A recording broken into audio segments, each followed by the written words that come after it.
5 seconds. Sir, I would like to come to a more important point. Budget after budget, and more particularly, this budget has been having a hit at the states. Before I go into what has been stated about the budget proposals and how they are affecting the states, I would like to take from the document itself. In the year 1997-98, among the taxes which the government of India collected, rupees 192 crores out of rupees 514 crores went to the states. In the current budget, just rupees 28 crores out of rupees 615 crores will go to the states. When it comes to the income tax, rupees 10 crores are charged net and the union government will have no share. On the other hand, according to the budget, at a glance, there will be minus rupees 94 crores of the share of the states, which means they will have to shell down. This is one instance as to how there has been continuous shrinking of the share of the states in terms of the union finances. Then, sir, in the total expenditure outlay of rupees 73,000 crores transfer to the state will account for about rupees 26,000 crores for 1998-99 and amounts to 33%.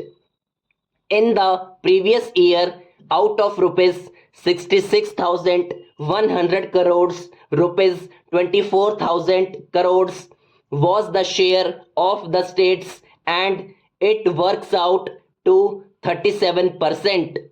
Even from that point of view, there has been a shrinking of the share. When it comes to the question of the gross revenue and the state's share, it has come down to 40%, a fact which has been made clear in the recent National Development Council meeting also. I have given 3 instances, but I do not want to go into the details which I have done last year. I could have done that also, but these documents themselves show how the resource crunch has affected the budget proposals of the finance minister.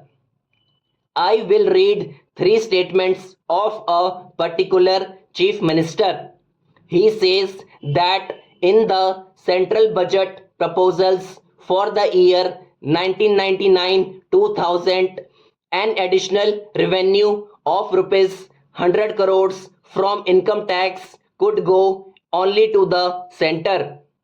This is one statement made by one chief minister of a state of India.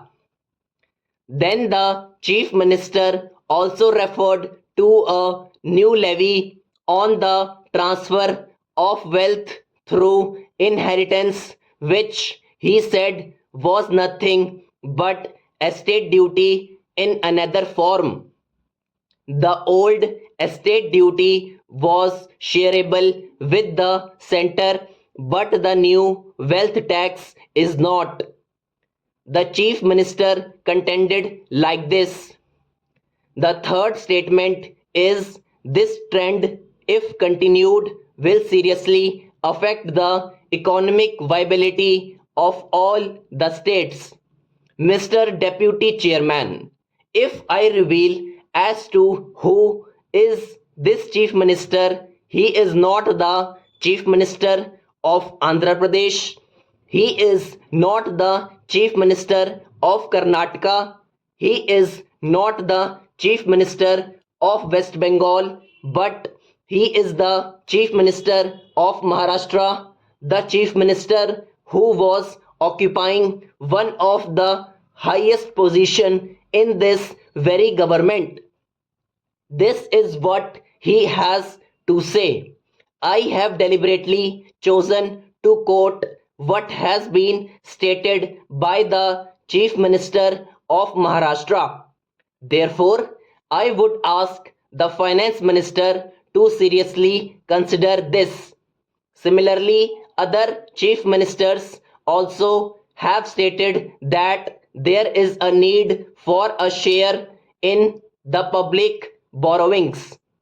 After all, the resource mobilization and the plan effort and the development effort have to be a cooperative effort between the union and the states, and if that is to happen, there has to be a share for states in the public borrowings. Secondly, we have tried to solve the problem of resource crunch of the union by permitting the public sector undertakings of the central government to float bonds.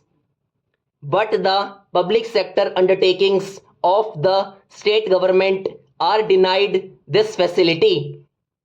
Therefore, they have essentially to depend on the resources of the states, which are meager as such, or they will not have to undertake any responsibility. Therefore, if the logic permits, if the public sector undertakings of the central government can have this facility, what difficulty will be there for the state public sector undertakings also to have this facility?